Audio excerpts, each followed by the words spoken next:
Let me quickly show you how to use Telegram channels. Whether you're trying to join channels or trying to create one for yourself, in this video, let me exactly show you how. First of all, if you are trying to find and join channels, what you can do is tap on the search bar on the top right and then type in particular keywords or the channels that you're trying to find. For example, if you're trying to go into or join a channel where you can watch movies, you can search up the keyword and related channels will open up. In this section, you'll have the option called joining. Just tap on the join option on the bottom and you'll be able to successfully join and interact in this channel as well. Now, apart from joining a public channel, there are many channels that are private, which you cannot find in this list.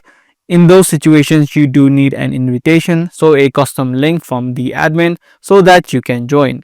If you're trying to create a channel as a creator or an admin, you can tap on the pencil icon on the bottom right, and right here you'll see the option called new channel. You can name this channel, add in a picture, and then add in a description as well. So that's all there is in using Telegram channels. If this guide video was helpful to you, be sure to subscribe, share, and also give this video a thumbs up. I'll see you in the next one. Thank you for watching.